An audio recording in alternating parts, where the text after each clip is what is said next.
Good evening. Good evening. How are y'all? I'm Phil Donahue, just kidding. Or Oprah. I'd rather be Oprah.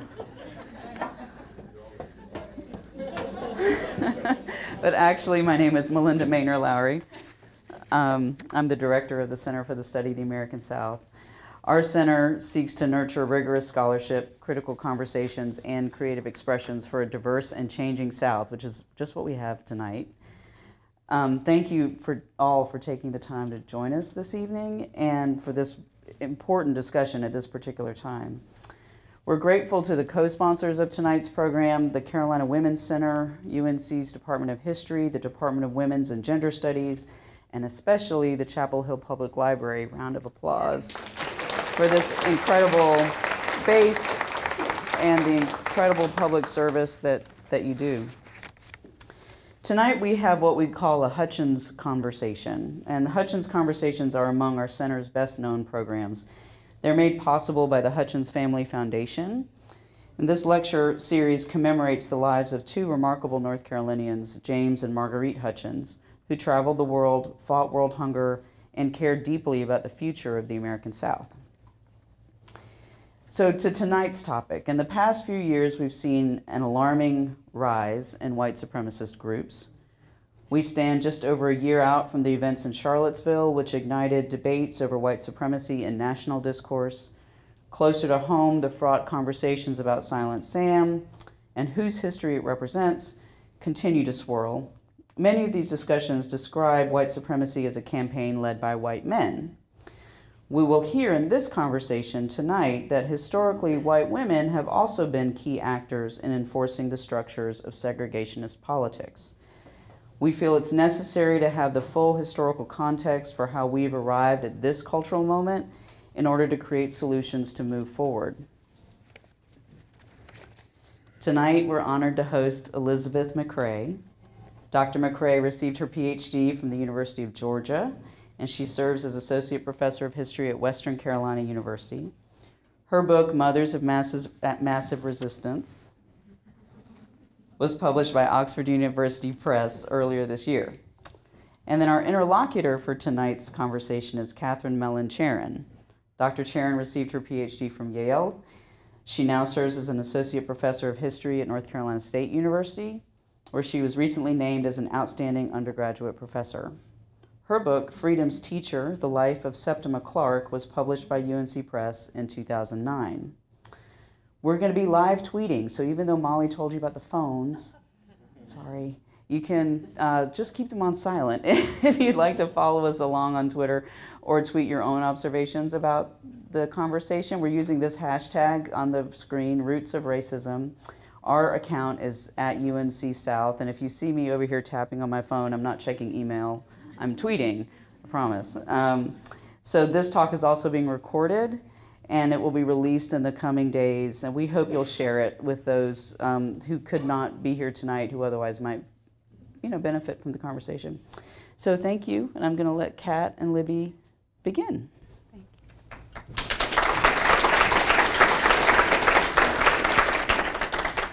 And of course, we want to start by saying thank you to all y'all for coming out this evening, and thank you to the center for hosting our event. Libby and I have a lot to talk about, so hopefully you'll find it interesting as well. So Melinda talked a little bit about some of the situations that we're confronting right now in our present moment.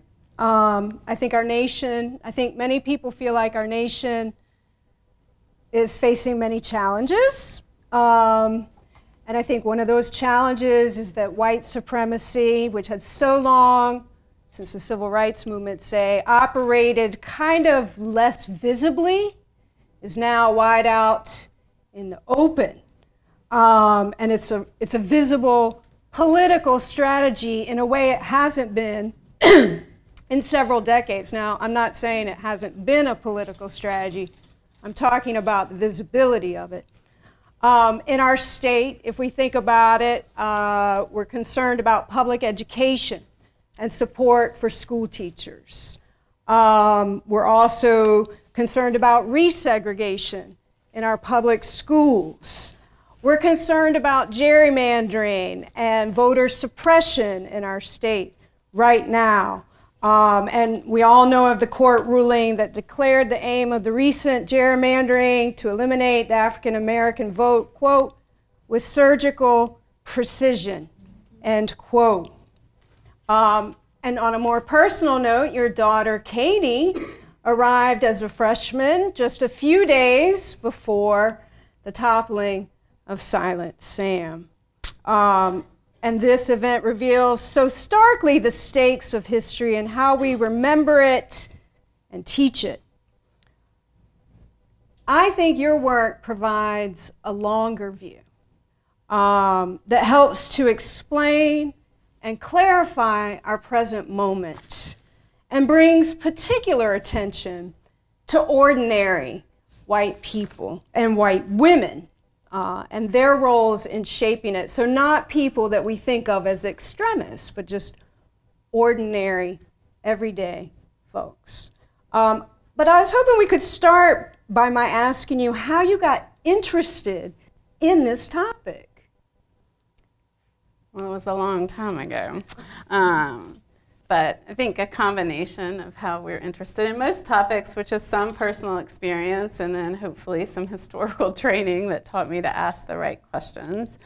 I taught in another life, high school, and I taught in the richest, I worked in one of the richest school districts in Northern Virginia, and by consequence in the nation, and then I taught in the same state in one of the poorest school districts on the edge of the coal fields. And the inequities in the public funding of those students in those schools just were unimaginable. And I wondered why I was working in a system where this sort of class and racial inequity in funding the education of our students came from, and if there were such disparities in the same state, right, and what were those disparities like across the nation. So I think that was before I decided to go back to graduate school. And then once I started studying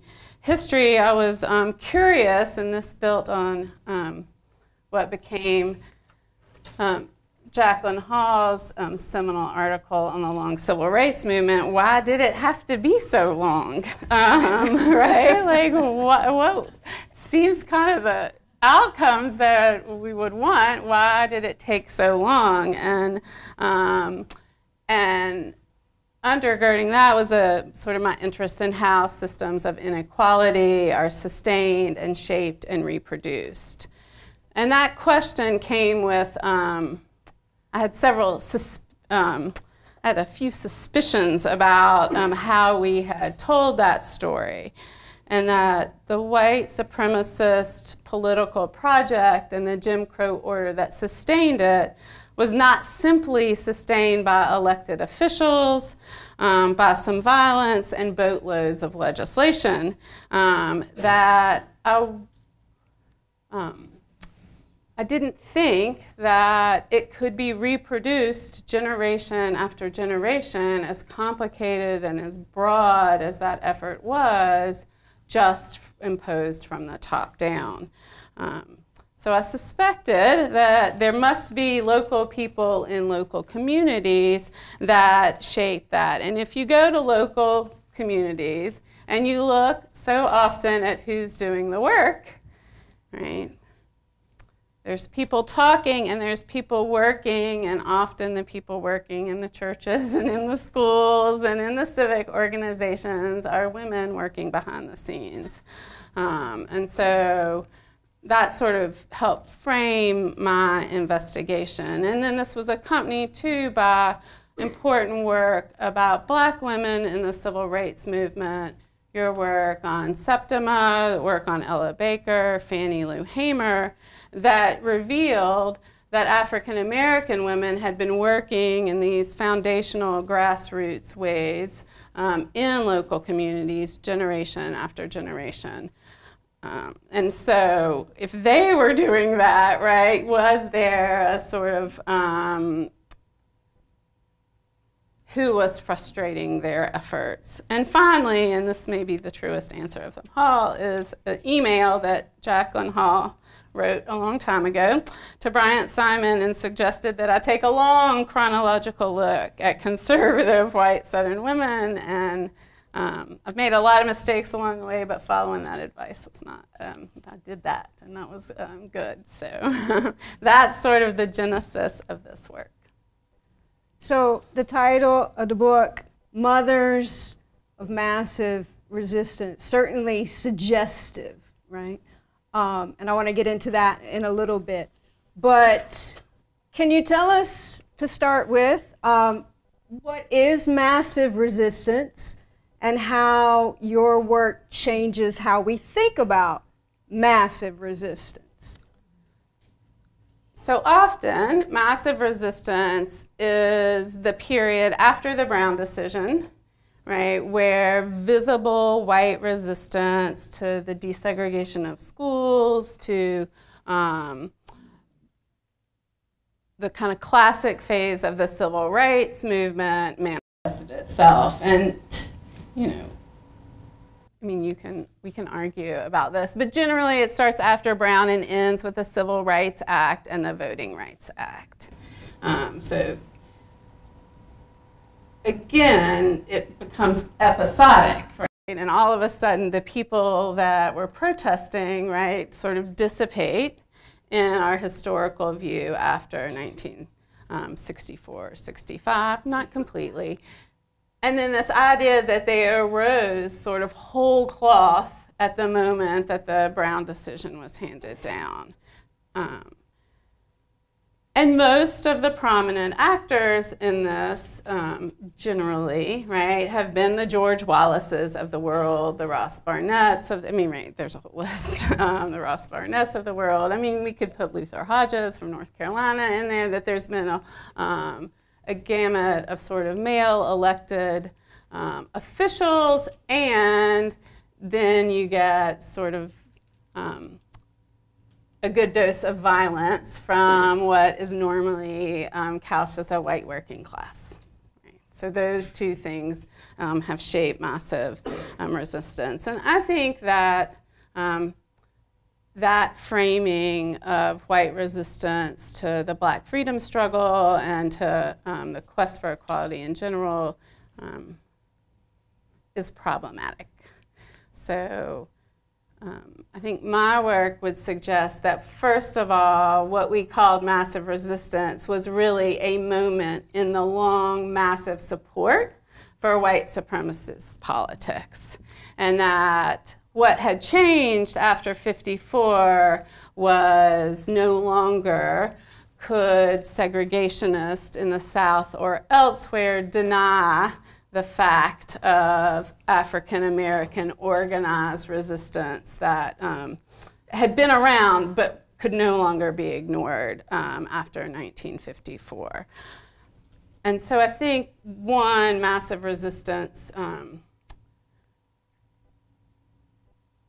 by having this sort of traditionally small chronology makes it seem like something that happened and then disappeared. And it doesn't give us a sense of the generational and of the longevity of the white supremacist political project. I think the other thing that that framing of massive resistance does is it leaves white supremacist politics in the South. And that the classic phase of the civil rights movement is the Southern phase of the civil rights movement. And so we're left comfortably, right, if you're elsewhere, saying, well, that was a bad time, but at least we weren't in the South, right? You know, those crazy white Southerners, that they're the real racist and white supremacist. And I think if we stretch massive resistance and think of that movement as just an episode in the longer sort of tenure of massive support for white supremacy, that then we get to look at different geography, at different chronology, and at different actors. And the actors that I looked at were white women who for generations had been sustaining racial segregation and white supremacist politics in kind of 4 areas: in social welfare and kind of public welfare policy, in public education, in electoral politics, and then in a larger sort of cultural political endeavor that I talk about, like Jim Crow storytelling. And taking a long view of massive support for racial inequity allowed me to sort of uncover this generational work that women did in those areas. Okay. So you've given us kind of 4 broad themes that your work revolves around. And so let's start with social welfare policy. One of the things in your book begins in Virginia in the 1920s, so here's where we have a longer chronology, right? And the Racial Integrity Act, which passed in 1924. And I think one of the most revelatory things about your book for me was just how very mundane the work of shoring up white supremacy was via social policy. And this is a particular moment when women had just gained the vote 4 years earlier, and we have more women going to college, and the progressive era has built a state bureaucracy that will employ white women. So they have both new economic opportunity and they have authority. So why don't you tell us how this played out in Virginia via the Racial Integrity Act in the 1920s? So, fair warning, my book is about the mundane, and in earlier iterations that maybe were too long, and I got comments like, oh gosh, the lecturing quality of this, 400 paragraphs ended with, and women work for white supremacy. Right. I think it's better now than it was then. But I am interested in these everyday acts. And in Virginia, in 1924, the legislature passed the Racial Integrity Act, which essentially was a law instituting the one-drop rule. Right? And those laws would proliferate in the 1920s across the nation. And it didn't really affect, right, folks who were clearly designated as white and folks who were clearly designated in the census as black. But the concern was with eugenics and sterilization movements and concerns about American identity that people were passing, right, that there was this crisis of passing from one racial identity to the other. And in Virginia, the concern was that the census categories of Indian and mulatto were a path for that. And so this act really focused on people who had pointed and acknowledged kind of an interracial heritage. So the law passes, right? But the only way you can sort people out is if you have workers in local communities doing that kind of categorization.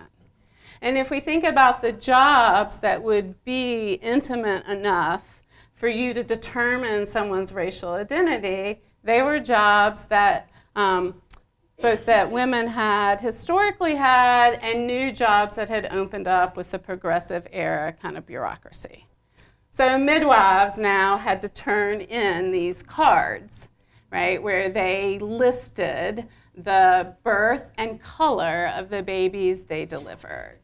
And if they didn't, they were breaking the law. And teachers had to look out across their classrooms and sort out the children that they thought maybe were passing. And the law, so the law focused on communities, right, who had had this sort of interracial heritage that had been acknowledged in those local communities. communities. And the one exception, right, this law did a couple things, but it erased Native American identity in Virginia, except if you could prove that you were the descendant of Pocahontas. Right? So there was the Pocahontas exception. We can talk about that later. So what you had at this moment, right, were midwives, and there were some midwives that went rogue and wouldn't write it down, and there's lots of letters trying to discipline them. But all this work relied on local registrars who were often women who had other jobs, and this was like the progressive era version of egg money. You know, I'm going to go register some marriages and get $2 for that registration, and you had to designate their racial identity. And so in these communities, people are like, wow, we know that surname comes from this family, and that this family was had Native American and African American and white ancestors, and so they say they're Indian or they say they're white, but we know they're not. And so they would mark and send this to the Bureau of Vital Statistics, which allowed the state to begin to discipline and really harden these racial lines, but they could not have done it without white women.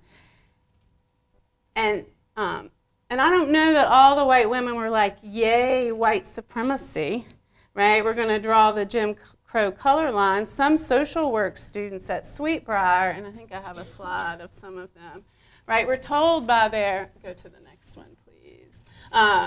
So we're told by their sociology professors that they were going to do field work. This is undergrad research. That's when someone says undergrad research, I always get nervous, right? I'm like, look, that's who does undergrad research.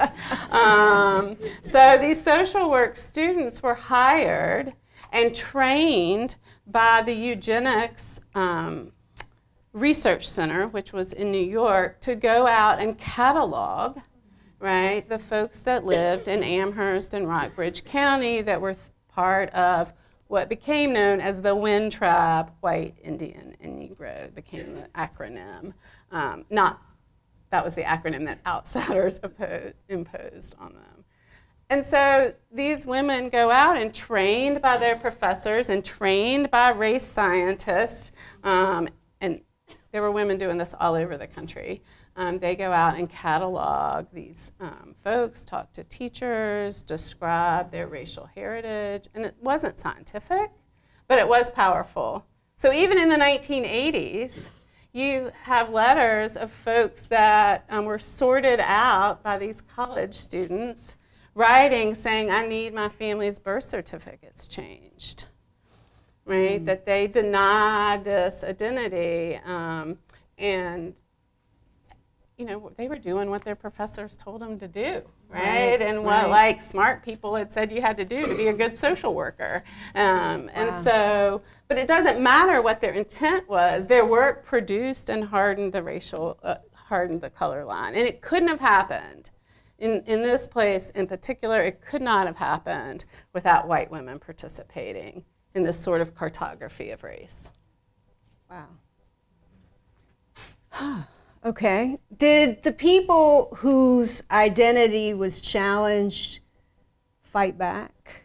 Did they protest being categorized or someone else being in charge of telling them who they were?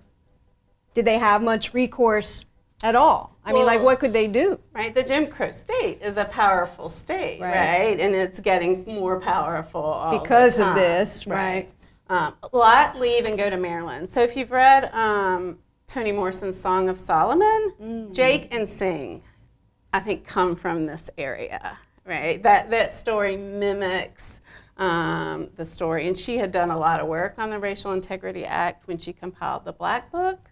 And so those laws are in the corner. But Jake and Sing are an African-American and a Native American couple that leave, right, this area of Virginia in Song of Solomon. And so a lot of the residents did leave, right, and go to Maryland. Some stayed and have since tried to gain recognition as Monacan, as the Monacan Indian tribe. Okay. All right. Woo. Let's deal with cultural politics for a minute, and then we'll get to public education. Aside from securing these jobs at the state level and policing other people, you argue that white supremacist women were Jim Crow storytellers. And in North Carolina, your example of this is Nell Battle Lewis, who was a reporter for the NNO, News and Observer, in Raleigh. And in many ways, people would think that she defied ideas and ideals of traditional white Southern womanhood because she had a career. And she sometimes appeared more racially progressive than many other white Southern people, and particularly women. So I hope you can tell us a little bit more about what you mean by Jim Crow storytelling and how Nell Battle Lewis personified it, or how her writing enabled this particular white supremacist project. So Nell Battle Lewis in the 1920s and 30s was, in many ways, ahead of her time. She writes to try to end capital punishment. She campaigns to end capital punishment. She calls for reform in the criminal justice system. She thinks the state should spend more money on mental health and reformatories. She makes fun of the Klan in her columns, which is not entirely advisable to do in the 1920s. Right. She makes fun of the DAR. She supports textile workers in the strikes in 1929, and supports the communist effort to support them, saying if North Carolinians aren't going to do it, then they have to get support elsewhere. So in many ways, right, Nell Battle Lewis seems like very progressive. And then after World War II, right? After World War II, she's one of the architects of massive resistance. Right? In 1954, after the Brown decision, she worries that North Carolinians will acquiesce the decision, and she calls on, through her column, incidentally, she calls on North Carolinians to protest the decision. We can talk about that later. I don't think they needed her encouragement, but she did that anyway, and she dies in 1956, but before she dies, in some of her last columns, she celebrates the resistance of white North Carolinians to the racial integration and the civil rights movement, right? So if on the surface it seems like something happened, right, to her. But if we look closely at her writings, she was always a Jim Crow storyteller. And she believed in racial segregation, and she believed in, she wanted to secure white supremacist politics. She just had a different view of those. She believed that North Carolinians should work on the equal part of separate but equal. Right, okay. So separate was good, right? But that if racial segregation was going to be sustained and reproduced and secured for generations, that legally it needed to honor the equal part, which, and that belief, right, led to lots of her calls for the expansion of services and public education and more funding for African-American schools. But she also believed, her first column was Kitty's Corner in the Raleigh News and Observer. I think that's how you had to get in as a woman, right? You had to write about children, and then maybe you could cover weddings, and then you could move into politics.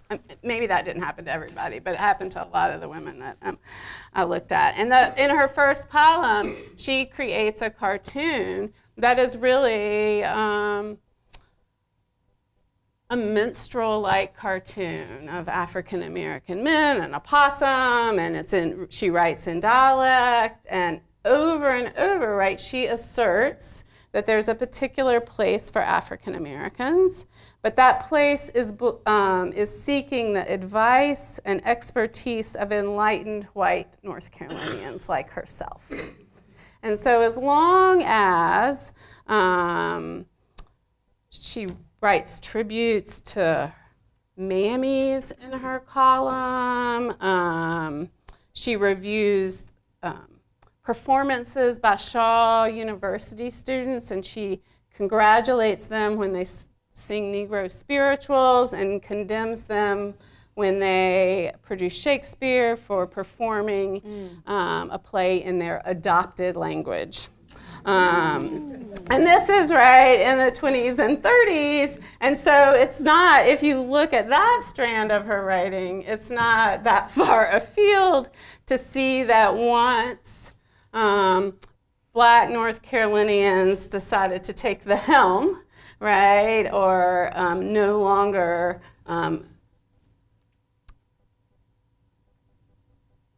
were orchestrating the civil rights movement without the guidance of the Nell Battle Lewises of the world, right, that there was no place left for her, and she felt like that segregation should be sustained in any way possible after that. And so she's she's a fascinating example of a Jim Crow storyteller, because there's so many other markers that might suggest that those weren't her politics, but I think she provides a window into how the stories we tell, the public stories that we tell, matter in reinforcing, right, a social, economic, and political system. And what her stories did was paint a picture of Black satisfaction with racial segregation, right? That, look, everybody's happy, right? I'm home, I see these sharecroppers' cabins, but everyone's laughing, right? The stories that she told made segregation seem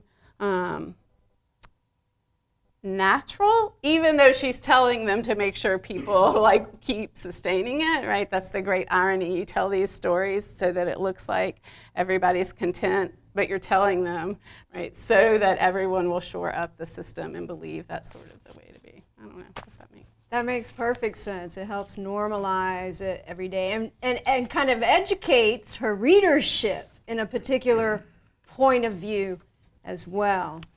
And so now we can get to public education, right? Always political in the Jim Crow South. Never not political, always a political thing.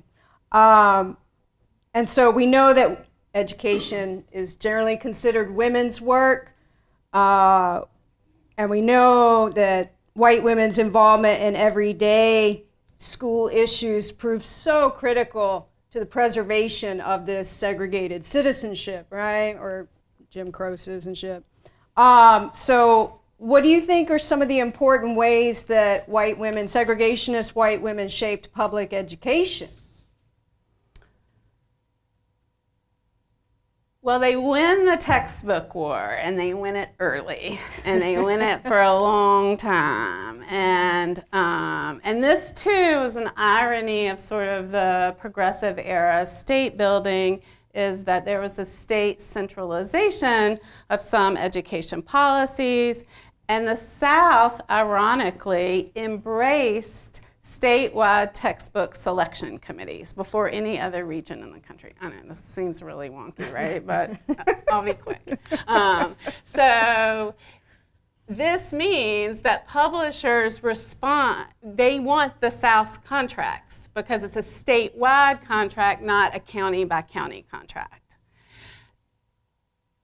And so white women who are doing all sorts of things, right, building monuments, having essay contests, the UDC is particularly involved in this, begin to send lists of sort of litmus tests to textbook selection committees of what you should approve, and then educate the women in their communities to sort of censor the textbooks that are being chosen, right, by these state textbook selection committees to make sure that they call enslaved people servants, and to make sure that it's the war between the states and not the Civil War, and to make sure that industrial labor is understood to be exploitive and maybe as exploited as enslaved labor. And so there's a list, right? And all you have to do to control the textbooks is to shape and influence the textbook selection committee. And the South is ahead of everybody on this. Other states don't do this quite as quickly. And that will continue, right? Once you're in that sort of textbook censorship mode, then after World War II, you've got to censor it for communism, right? And then when the UN begins to espouse multicultural education, well, that can also upend racial segregation. Segregationists believe, and upend stories of American exceptionalism and the celebration of white sort of forefathers. And so you've already trained, right, generations after generations of women to then go in and lobby against these textbooks. And so not to mention training generations of teachers students and students. teachers. Not to mention the fact that in many school districts, African-American students who have textbooks get the ones discarded by the white students. So you're not only instructing white students in this in white schools, but you're also doing it in African-American schools, right? Right. And that actually happens more often in the late 30s and 40s and 50s than it did in the 20s, right? So as textbooks are passed down from white schools to African-American schools, there was some mobility, some efforts in the 1920s from African-American organizations to have their own textbooks. But as the state takes more control, right, then they lose some of that ability to control the curriculum in their own schools. White women are involved in training teachers. So Mildred Lewis Rutherford, who's kind of a one-woman Confederate restoration machine, right? She also is runs the Lucy Cobb Institute, which is one of the finest sort of schools for white women in Athens, Georgia. And in the summer, when teachers come to get trained, Mildred Lewis Rutherford makes sure that the Lucy Cobb Institute houses them. She gives lectures, right? She makes sure that the teachers who are being trained in the kind of history that she advocated in her own publication, right? And this was Miss Rutherford's scrapbook, funded by publishers advertising, textbooks, the South's responsibility. And then there's essay contests, and the UDC starts them, and these kind of essay contests, again, normalize white supremacist politics and segregation decade after decade. I mean, you think, right, you're in school, and the teachers that you respect and the community members that you're told to sort of respect say, oh, what you should do in 1960, ignore the sit-ins. You should write an essay on why social separation of the races is important. And your family will be proud of you because you'll get your picture in the local paper, right? Yes. And an article will be written about you. And they'll be more than proud. You get $500 in 1960, which would have paid for 4 years. This woman's from Mississippi. It would have paid for 4 years of tuition at Ole Miss. Wow. I would like my daughter to have written an essay that paid for 4 years of tuition at Chapel Hill. I'm glad it wasn't on that subject. But, you know, so I think in all these ways, white women, the PTA in Virginia in the 1950s in local communities voted against compulsory education because they didn't want to be forced to send their children to integrated schools. And so I think in many ways education in the schools become a place that segregationist women work hard early and work hard long. Right. Okay. So let's talk about North Carolina's response to Brown v. Board in '54, because, you know, the state enjoys a reputation compared to other Deep South states that had maybe more inflammatory incidents as being more moderate and less vicious. And so how does your work upend that idea? What were women in North Carolina doing white women, after the Brown decision? So I think North Carolina offers lots of sort of instruction for this period. And first of all, if we look at white women, we sort of get, we move beyond, not that no white women are violent, but we move beyond this sort of notion of violent white supremacist and the Klan, right? And instead we're talking about, you know, the PTA and the school teacher and the social worker and the historic society lady. But I think when we look at massive resistance through violence and sort of male politicians, it's blurred the historical reality. So yes, North Carolina was not as violent, right, as some of those Deep South states in their response to the civil rights movement. But it did not mean that they were acquiescent. Their strategies were just different. And in fact, because North Carolina was so good, and Bill Chafe writes about this in Greensboro, right, that was so good at building an infrastructure of policy that kept schools segregated, that they had less meaningful segregation by the late 1960s as some of the Deep South, than some of the Deep South states.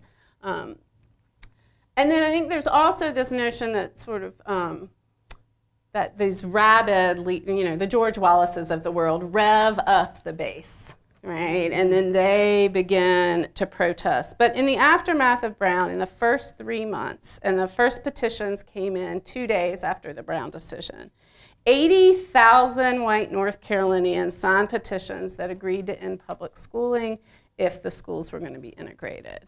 No more public school at all?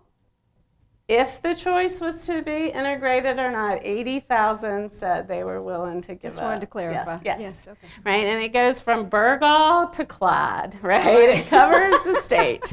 And in fact, urban areas, Greensboro had the most of these petitions. And these weren't called on by the governors. Nobody stood up and said, you need to sign those petitions. It was really grassroots local efforts, many times, right, women circulating, not all, but many times women circulating these petitions. Pender County had a particularly well-organized segregation group. They petitioned the governor. They circulate a really incendiary report about what integration would do in New Hanover County schools. If you look at the newspapers in North Carolina, women and men, but women write and list all the reasons that integration is going to upend their world.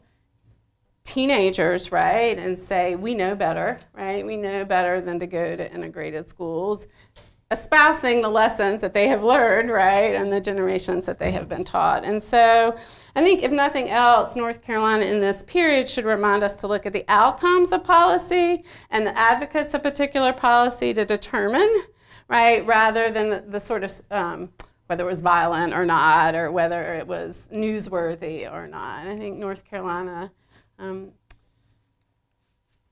it's no wonder that the busing decision in Swan versus Mecklenburg, I don't think came out of North Carolina, because it was a state that had managed through policies to avoid really meaningful integration. And white women do a lot of work to support and establish those policies by influencing. Okay.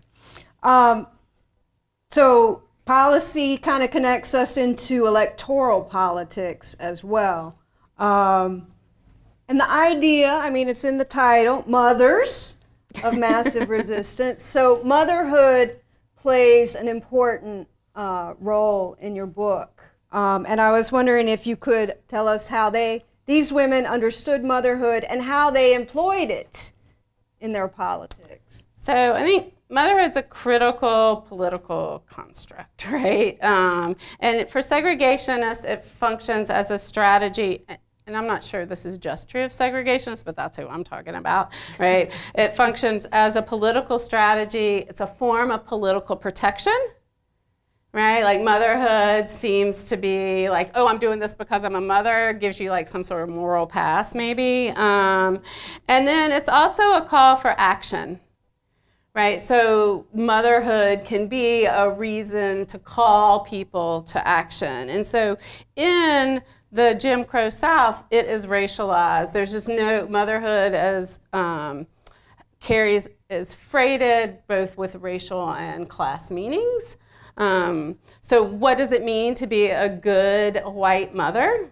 It means maintaining, in the Jim Crow South, it means maintaining racial distance, right? Teaching your children to maintain racial distance. It means teaching your children the lessons of Jim Crow citizenship that sort of reify their authority and position, right, in connection to a hierarchy that has African Americans, Black Southerners in a different spot. And so I think motherhood meant, right, as an organizational tool for electoral politics, that you could also blur the class distinctions, right? Anybody can be a good mom if you keep your child out of integrated schools, right? Or if you teach your children not to cross the racial line in marriage. And white women are concerned about marriage, right? I know that the trope, right, of sexual violence, I saw almost nowhere in the concerns of white women. What they believe will happen if they're not a good white mother is their daughters will marry somebody else's Black sons, right? It is marriage that they are concerned about. And so I think motherhood becomes this sort of rallying cry. And we see it in Boston, right? When we get to the anti-busing protest, that Boston's white women will say, oh, we're not like those Southern segregationists. We never put anybody in the back of the bus. We're just mothers, right? And we need to walk our kids to school, and this erodes our right to control our own families, and the language of school choice comes out of motherhood, of this sort of claim to motherhood. And so I think motherhood functions in multiple ways. Most of the four women that are kind of the narrative threads of the book, they all claim the political rights of motherhood. Only one is actually a mother, right? A biological mother, but that doesn't matter, right? It's a construct, and they take it and go with it. And so I think that, you know, as Boston's women are saying, we're different, right? We're not segregationist. Black Bostonians would remind them with the chant, it's not the bus, it's us, right? Right, but, so. Right. Okay, so now we're talking about national networks, but I do think one thing that your book does, and this is just a comment from me, is that we have this idea that in the 1950s, you know, women are very domestic. They're in the suburban home, not, you know, particularly active politically, which your book just explodes that idea, as does the visual evidence, the cover on the picture of your book, women out in the streets protesting. Little Rock comes to mind as a national kind of like iconic moment and image, Little Rock in '57. So I think that your book is also doing the work of undermining like this idea that women were just in the Cold War home protecting the family and not concerned with the PTA meeting or this or that. But the national networks and the difference in language that you're talking about that plays out differently, but is all based on the same ideas, because ultimately your argument is not just about the South. So can you tell us a little bit about the national networks that these women constructed, whether around schools or other issues that matter to them to preserve white supremacy? And where did they find allies? Who else is looking to do the same project but not calling it the same thing? Right. So I think in the 20s and 30s, right, there's not, if you're in the South, there doesn't seem to be many institutional threats to racial segregation. Right. The Democratic Party's for it, the president's not challenging it, the legislature, institutionally it's not really threatened. And so segregationist women could espouse white supremacist politics, but they also had other political positions too. And so they're embedded in these national networks about Social Security or the New Deal or social, even like prison reform, right? And they're active, or textbook censorship, which was also kind of a national campaign, right, to make sure immigrants were learning the right way to be Americans. Right. And so I think these Southern segregationist women that were politically active and that were producers of white supremacist politics are connected, right, across. And then after World War II, you have this pretty significant cross-collaboration or cross-pollination. And they're talking to women in Southern California and Chicago and Milwaukee and Detroit. And what you see is a shift in political rhetoric. So you can be an overt white supremacist if you're in the South, but then if you want to campaign against the UN and multicultural education, and make sure your kids don't trick or treat for UNICEF, right? Then you can tie in to a whole national network of women that are against the UN because they're afraid that it's going to erode national sovereignty and American exceptionalism. And so what you have is this exchange. So outside of the segregated South, you might build these networks by invoking a colorblind rhetoric. Oh dear. Right, and that starts early among these women, right? When they're talking to folks in Los Angeles, it's about national sovereignty, it's about anti-communism, it's about celebrating American identity, it's anti-internationalism, but in their correspondence, it's clearly also about white supremacist politics. And so you have women and segregationists in Mississippi communicating with folks in Pasadena and Los Angeles. And in Los Angeles, white women who were part of these conservative networks, We the People, Congress of Freedom, Pro-America, later Women for Constitutional Government, right, all these kind of innocuous colorblind names got together in Los Angeles, and they got rid of maybe the most internationally renowned school superintendent, Willard Gosselin, because he had accepted UN multicultural curriculum materials, shown a film called The Brotherhood of Man, right? Started summer programs that they said eroded maternal authority over their children in the summer, right? And he resigned. They pushed him out. He was at a UN meeting when he got the notice, which is ironic. But, right, they pushed him out, but they were in conversation. The Minute Women, right, they were in conversation across the nation in these networks. And so by the time the busing crisis happens in the 70s, segregationist women knew how women across the nation would act, right? I mean, they predicted it because they were part of these national networks, right? But so often the label segregationist resides in this geography, right? And the people in Los Angeles or in Boston or Milwaukee or Chicago are something else, right? They're not segregationists, but I think that we should call them what they are, which is segregationist. Right, and I'm glad you mentioned color blindness, because that kind of gets back to where we were at the beginning with like white supremacy operating more visibly as a political project. You know, a lot of people will invoke the language of color blindness and quote Dr. Martin Luther King's speech at the March on Washington for Jobs and Freedom. So thinking about that, but also thinking, you know, about where we are now with local grassroots politics and the persistence of white supremacist politics, and maybe even the problems in the way we talk about women today as political actors. What can your book help us understand and read our world better, you know, about that?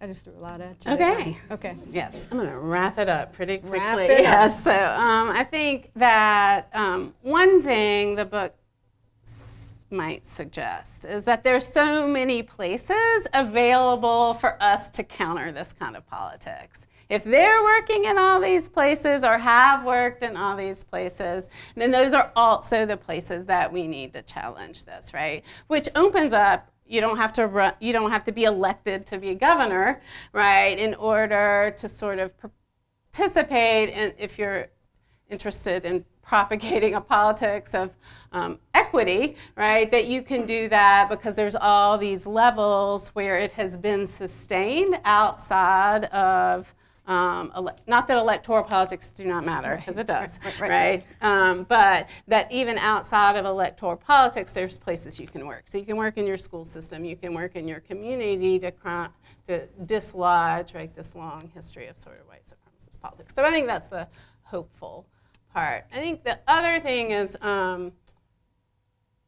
right, as a result of this book, and I should know better, but I think I fall in the same trap, is people will say, I can't believe women voted for that. And did y'all hear what she said? I can't believe women voted for that, or voted for this person. And I'm like, I can't believe anyone voted for that person. But I think what that speaks to, right, is it's been hard to dislodge women's political actions and organizing for what we imagine as a women's sort of essential political consciousness. And I think that really, in order for us to work for a different world, that we have to recognize, right, that these women weren't segregationists and weren't politically active because they didn't, because they sort of had a false idea about that they were deluded about their interests. They believed this was in their best interest.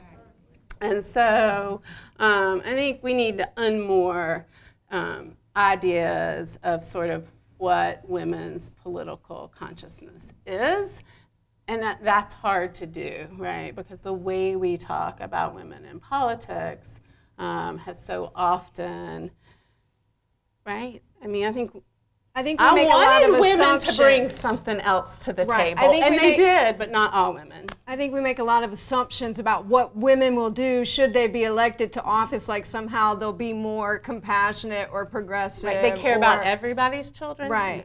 Right. Exactly. Some do, right? Exactly. But some just care about their own children. And I think that's a really important takeaway from your book, is to think about all the different ways that women act politically and the diversity of women's political opinions, actually, right? Because the media can kind of paint it all as a single brush stroke. Right. And I think we really have to think seriously about what's wrong with that. Or else we're just still not going to see it and be surprised. Oh, how did this happen? And I think, and I think we have to look at the work, right? Because, and so what work does something like an organization called Women for Constitutional Government do, right? It sounds pretty innocuous. Constitution, that's a good thing. Right, and that's what they said, right? Talk about the Constitution, talk about family values, and this is the instructions, minimize any direct reference to race, right? And so it's a different world, and we're going to have to do things differently. And so I think we have to be conscious of how the language that is employed that might seem race neutral is in fact not race neutral or class neutral, right? That in thinking about sort of a larger equitable world, that we have to think hard about the language that is more subtle and in its colorblindness or class blindness Okay. I think probably some of y'all, I hope, will have some questions, things you want to know more about. And so at this point, if you have any questions, Melinda is going to play Oprah, or... I'm not going to play Oprah. You're not going to take the microphone around to people? No, but maybe Molly will. And we do want you to have a mic so we can record your voice for our film. What happened to Molly with the microphone? Okay. Hello, is this on? Can you guys hear this? No? Is this better? Oh. There we go. Just a second. Thank you so much. So if you go straight back. Yes. Thank you, guys. I mean...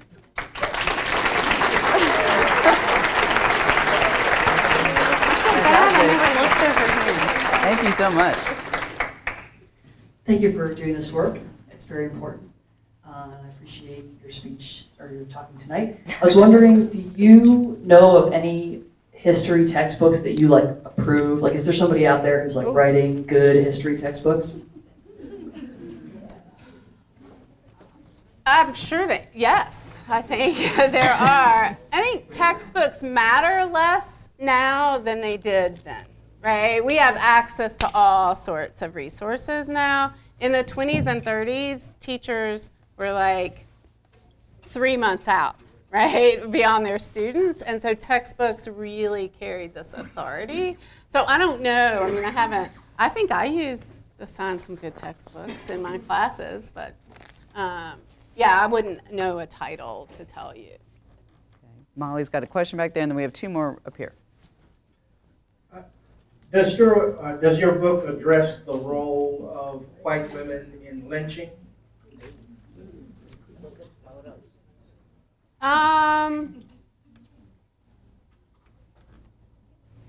So in the 30s, there was the political mobilization of some white women was in opposition to the anti-lynching legislation that was being introduced in Congress. So in that way, that effort in the 30s, right, to pass anti-lynching legislation caused reaction among some of the segregationists.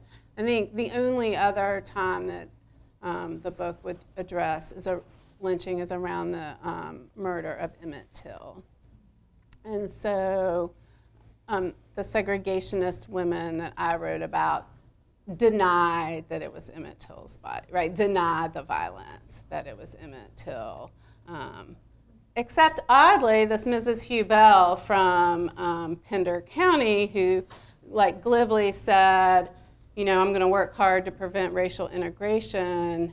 It was a shame about that 14-year-old boy, right? Which is, but most often they sort of denied the, right, it was a fake news, Till's murder.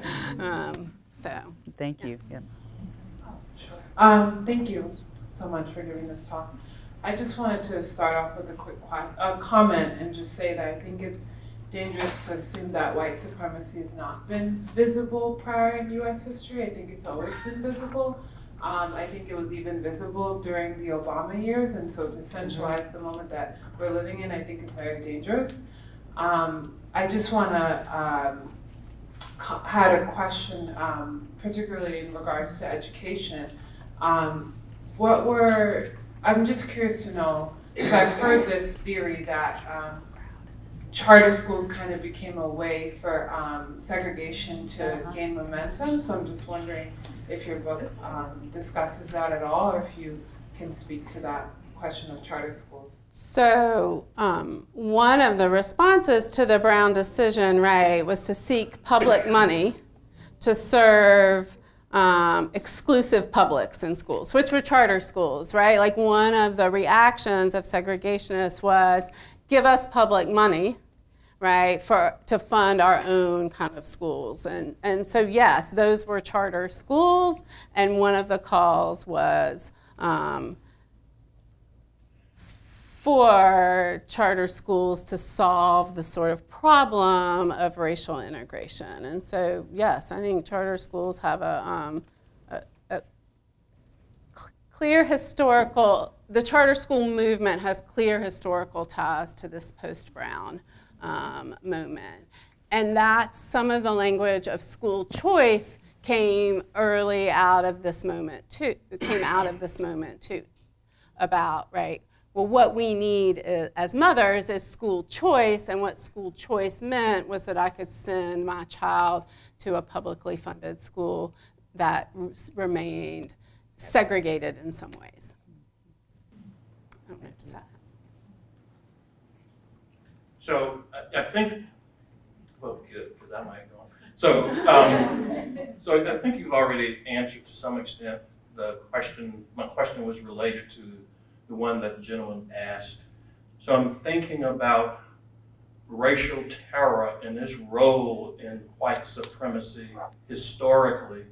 And you're talking about the 1920s and 1919 and years before and after, I mean, were the nadir of racial terror in this country. And you look at some of that imagery and you see the mothers and the children out there with you know, all the horror of the lynchings. And so it seems to me that whether they had to have played some role. And in some instances, they were the reason that these lynchings were taking place in the first place. Right, yeah. I didn't mean to say that they didn't play a role. Just the women that were, the places they were working, right, they would write about a lynching, they would defend a lynching, right, but that was not their most common sort of political strategy. I will, if you're interested, I just taught a book last night, Sarah Haley's No Mercy Here, that is about the role of gendered racial terror in the South in the 1880s and 90s around the chain gang and the convict lease system. And she does a better job at exploring that relationship, I think, than I do. Okay. We've got one more over here. Thank you very much. I thought a lot about my mother and my grandmother during this narrative. And my mother in Alabama in the 1960s when Tuskegee integrates with 3 other schools. And I had expected her to go along with integration because, well, the question is, like, what about the ruptures? What about the contradictions and the angst in white women, which was what I experienced with my mother, and also is a kind of, might be a strategic entry for us today in these same manifestations. All white women weren't always doing this full-heartedly. No. I mean, yeah, I mean, if I can just, I may be talking too much, but Lillian Smith, for instance, Killers of the Dream, where the eugenic stuff, there's that passage where she first comes to some kind of consciousness of racism because her family has taken a white child in, and yet all of a sudden somehow they find out it's not white. I mean, maybe it's one of these eugenics people, and so it goes out, and this child is just like, what happened there? You know, and then Smith goes on to major kind of ruptures. For my mother, my father started the first with 3, my parents were 2 of 4 parents who started segregated private schools in Alabama, in Tuskegee. And my dad went up to Prince Edward County, which, you know, you kind of started the private school movement to talk about it, but really it was huge. Started there, spread other places. But there were white women who ran, like when Wallace sent state troopers to surround Tuskegee High School, there were white women who ran the barricades, who confronted the policemen who wanted to take their children in, and the white women who didn't. My mother was one of those who didn't. She had to decide whether she would, in the 1940s, whether she would, she was offered the opportunity to be a voter registrar. She knew she would have to register black voters who, when white voters were being registered in the bank vault, and PhDs from Tuskegee Institute were being denied. And let's let her respond. So anyway, and she decided not to. So anyway, there are these junctures there where she could have made other chances. She was very torn about it. So what about that side to it? Like, Yeah, so I don't mean to suggest that all white women, right, worked for segregation. So I think, right, and I think maybe one way to one of the reasons I focused on the sort of everydayness and the sort of mundane nature is that lots of people received those messages, right? And those messages were reinforced over and over and by your Sunday school teacher and your principal and your parents. And so you don't have to be some raging, right, violent person to embrace. It was so widespread and the work was on so many different levels that I think about the young woman that wrote that essay. Did she grow up to be a segregationist? I don't know, right? But it doesn't seem to me surprising that she wrote that essay because everything, so much about, it would have been surprising if she chose to write another essay. Right? Those folks are the remarkable people, right, that cast aside the system, and the Lillian Smiths who campaigned for more racially equitable policies because the messages that white Southerners, I think, were getting reinforced maintaining segregation. And that's why I think it's so dangerous, right? Because the messages came from so many different places because of the work that was being done. So I don't think it's remarkable that your mother didn't respond in those ways. I accept everything you said. Oh, you don't have to. Yeah. We just have some other questions. From other sources that I inherited the ruptures. Right, right. Other people did, they pointed out. Yes. The ruptures today, white women are doing that. So they find the ruptures and how you. Yeah, I don't know. So we've got a lot of people with a lot of questions. Maybe everybody can keep it to 30 seconds. I've got 1, 2, 3. Come back up there for 4. Yeah, I just wanted to follow up on what the person behind me was saying about the visibility. Right now, the Daughters of the Confederacy are still alive and well and busy. They held their North Carolina conference at the Sheraton Imperial Hotel last a couple of weeks ago, and the national convention is going to be in Richmond in November 4th. So, I mean, things are still being rewritten. That, I mean, they are putting out their false narrative, and it continues today. Can I make a clarifying claim about that? When I was talking about that at the beginning, I meant the transition to what historian Joe Crispino would call pragmatic segregationist strategy, which began in Mississippi much earlier than you would think in the mid-1960s, so that you would think Mississippi would have the most white supremacist politicians being very vocal about it, but he makes a different argument that from the mid-1960s they start to moderate their language, they start to change their behavior, they start to do what North Carolina had been doing and move it into policy. And when I was making that comment at the beginning, I didn't mean that it was never visible at all, but just that it changed after the civil rights movement. And I think that to a lot of white people, it is less visible at some historical moments than others, particularly in a post-civil rights moment where you say, oh, well, you know, we got the legislation, now everything's good. So I just wanted to clarify because we know it's a constant. And to people of color, it's always right, visible. Exactly. So I was actually talking about white people when I was saying that. Well, actually, you're next. I was wondering if you could speak to the role of the white churches and the church ladies in the segregation. So that, if I was writing a review of my book, that's where I would say that I didn't do a very good job. But there are, So in North Carolina, there's deep, the women of the I'm going to get the name wrong, but the women of the Methodist Church after Brown come out in favor of racial segregation, right? And at Lake Junaluska, there's a meeting, there's a rupture between younger, like teenager and college students who have a different sort of vision of where the church can go, but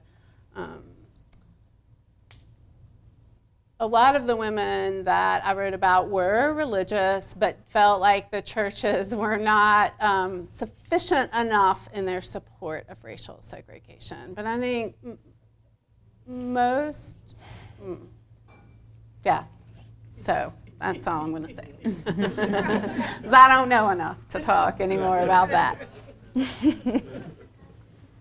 Yeah, I was thinking the long view and the broad geographic view that you took for this book, it sounds like it gave you a deep insight in just how pervasive white supremacist thinking is among white people, both historically and currently.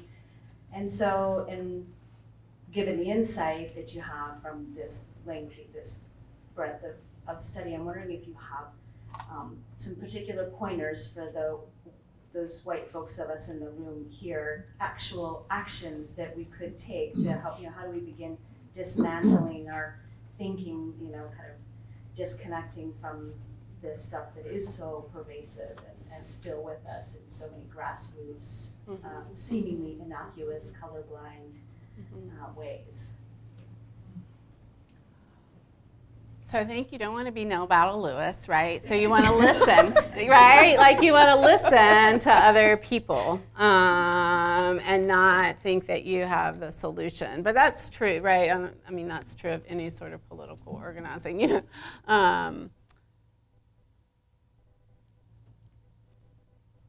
I think there's movements that are here and that are alive that you support, right? That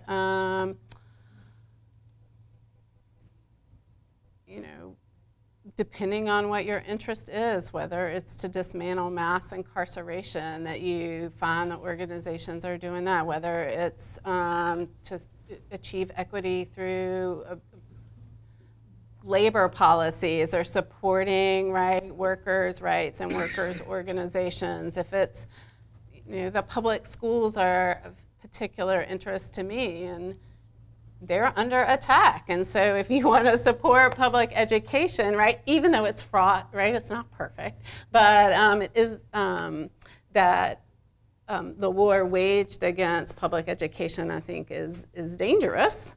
And so I think you can work, I think there's so much work to be done, and there's people doing that work. And so I think one way, I'm not very good at being maybe a political activist, but I like finding people that are doing what I think should be done and listening to what they're doing and joining those efforts. That's a bad answer, but it's the best I got. Yeah, and vote. And vote. That's a given, right? To go vote. I think I sent a question in earlier, and your book and your focus of your research is certainly on conservatism. Yes. The question I had is in very succinct fashion, do you see the overlap between many who are liberal and white and the conservative movement? And the reason I ask that question is because today I happen to be at Duke University, and there was a lecture being given by Dr. Okun, and she was, Tema Oken, and she was talking about white supremacy. And one of the comments from the audience was, white women are dangerous. And then someone else spoke to an issue regarding when white women cry, how the tears of white women impact adversely women of color. So if you could respond to that, based on your experience, even though that may not be your research.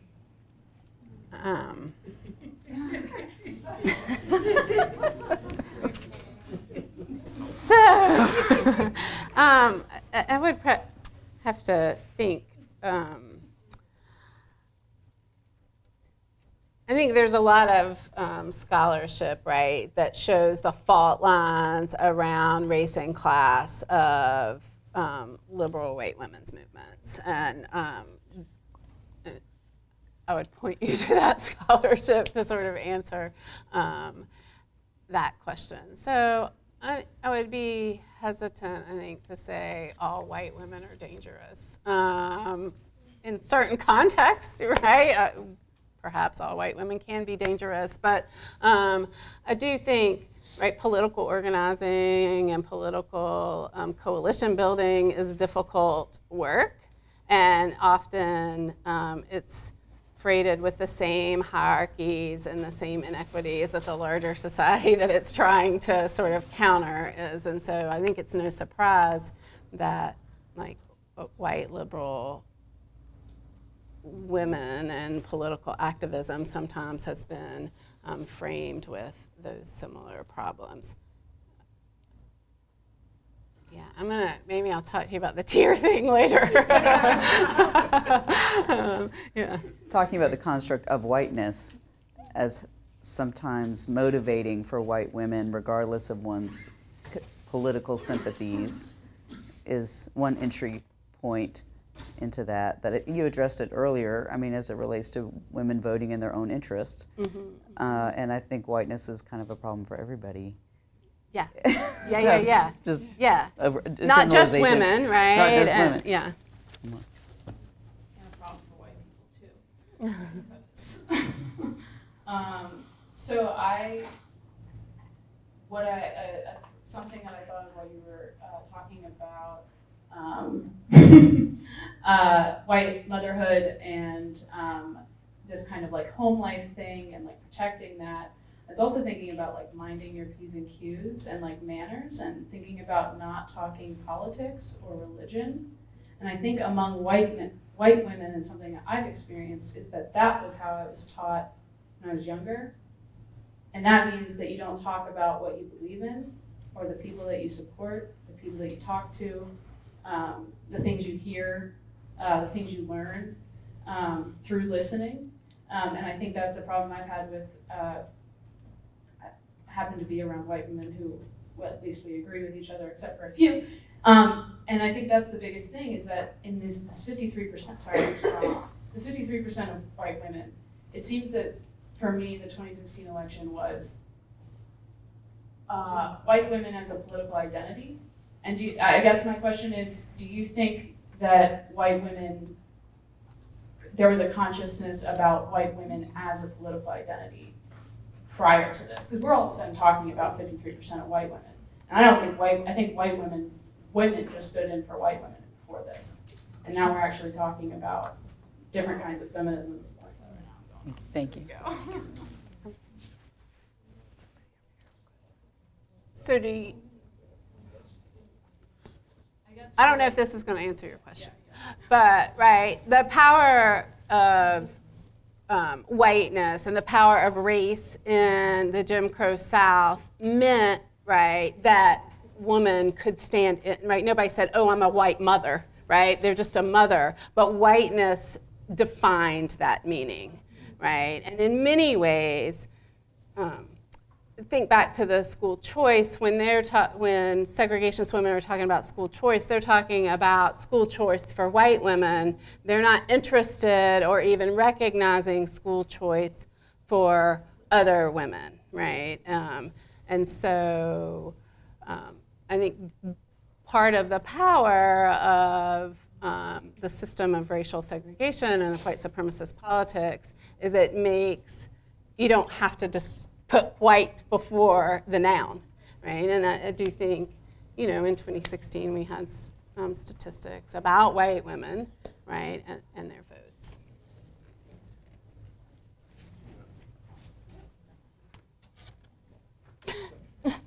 Two, three.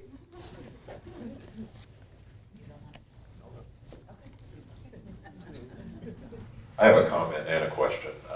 My comment is that having been one of your former students 18 years ago, when you were revising this as your dissertation. Do you have to tell everyone having seen this in different iterations from that time, it's deeply gratifying to see this book get the recognition that it deserves. And seeing crowds like this means a lot. My question is about to what degree you believe there are any contemporary lessons in light of the 2016 election and the strong support that President Trump not only had when he was a candidate, but still has in spite of Charlottesville, in spite of his comments about immigrants from historically and predominantly black countries, how they still support him and believe in him, and they are polled by CNN. You see the roundtables on YouTube videos where they're asked, how can you support him when he still says these types of things? And especially juxtaposed against Hillary Clinton's historic candidacy as a white woman, do you believe that this book gives us some contemporary lessons and context that can help us better understand what happened with Trump, whether he's a symptom or a cause of ills in our democracy, and things that we should take forward during the Trump era from your book? Thank you very much.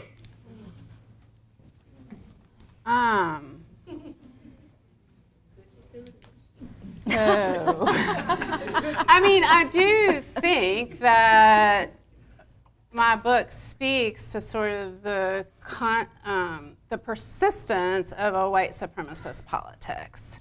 And so that persistence we saw in 2016, right? The idea that that everyone should be appalled, right, by such language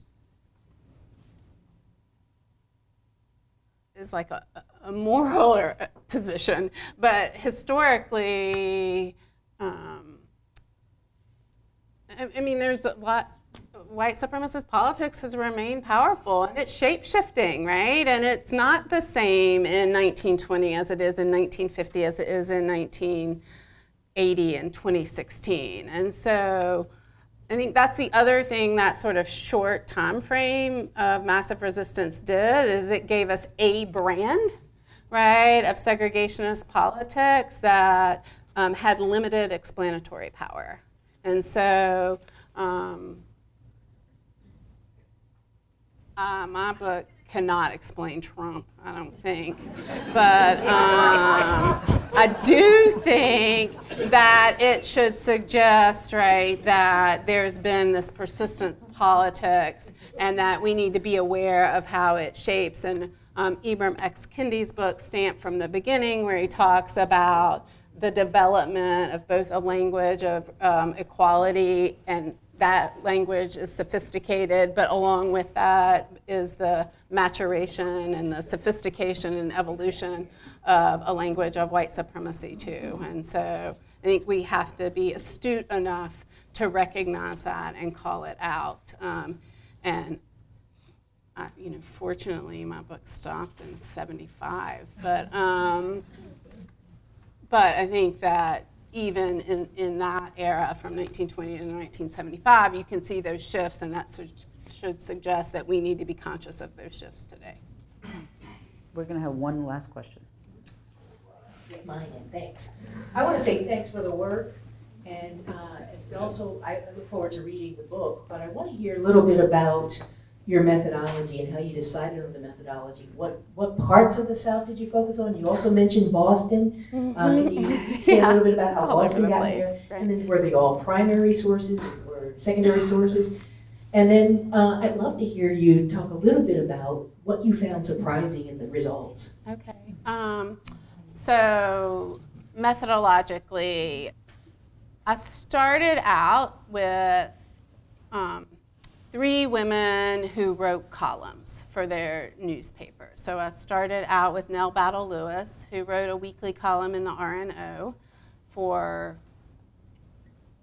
36 years, give or take. Florence Sillers Ogden, who was a segregationist in the Delta of Mississippi, who wrote for the Jackson Clarion Ledger and for 40 years. And then Mary Dawson Kane, I don't remember exactly how, I think I found them all through, like someone's like, oh, you gotta go look at this archive. And so what I did is read all their columns and all their correspondence right? And then began to build the connections. What organizations were they talking to? Who were they talking to? And where they lived? What were they writing about? What meetings were they covering? What were their correspondents saying? And so it just mushroomed out of, I would like to say it was probably more deliberate than it was. So I just kept following those kind of leads, right? And it took me a long time to write this. And so people kept publishing secondary books, and I'm like, oh, wow, that person's name's in there. So I'm going to go look in, you know, one of these women is writing about something that happened in Congress. I'm going to see what else is being written about that. And the way I got to so it doesn't cover all of the South, but it covers lots of, at different moments, lots of the parts of the South. And the reason, the way I organized the first part of the book was a series of case studies that looked at particular types of work. So Virginia in the 20s that looked at social welfare, the UDC in Athens and Mildred Lewis Rutherford in the 20s and 30s around public education and textbook censorship.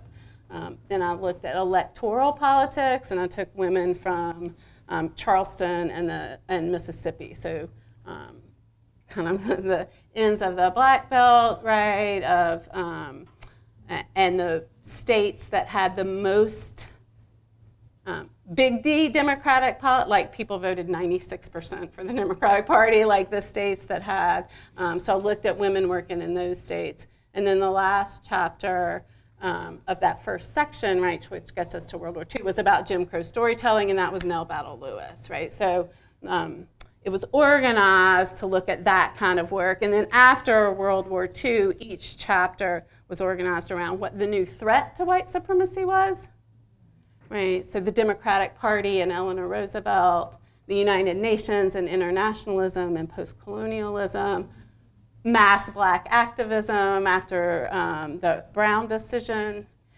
And then the way I got to Boston is the segregationist women I was writing about are communicating, right, about busing, and they're predicting that things are going to happen, right, when integration becomes the policy for the North.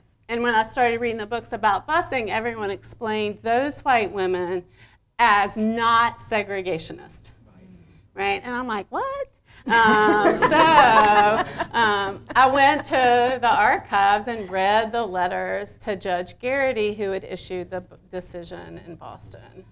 And I read the women's letters writing to him protesting and what they said, and that they invited George Wallace to their home, and they invited the Klan to their home, and they yelled nasty words at black and white kids playing on the playground. And so so I just followed, sort of built this web of women, you know, and that's how they were corresponding with women in Pasadena and women in Chicago, and traced the sort of membership.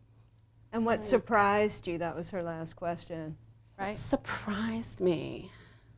So I think two things, and they shouldn't have, one of them maybe should have surprised me. So, and one of them shouldn't have. I was surprised at the vehemence against the United Nations early on. So the South had been most for the United Nations in the immediate aftermath of World War II regionally. And I was surprised how women switched, right? And that the UN became such a domestic threat to racial segregation. I did not expect to find the United Nations performing that kind of work.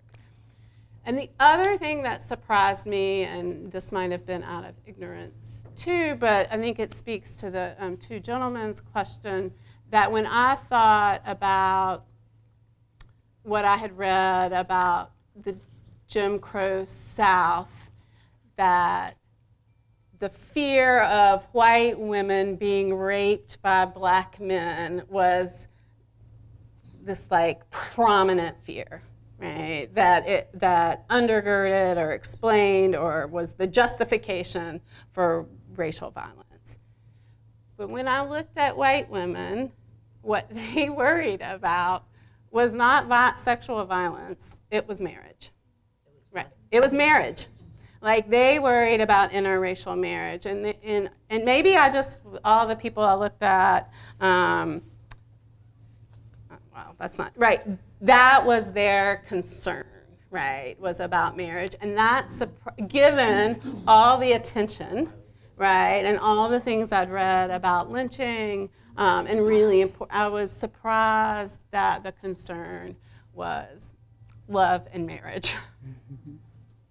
Maybe I shouldn't have been surprised, but I was surprised. Thank you, everybody, for coming. And thank you, Living Impact.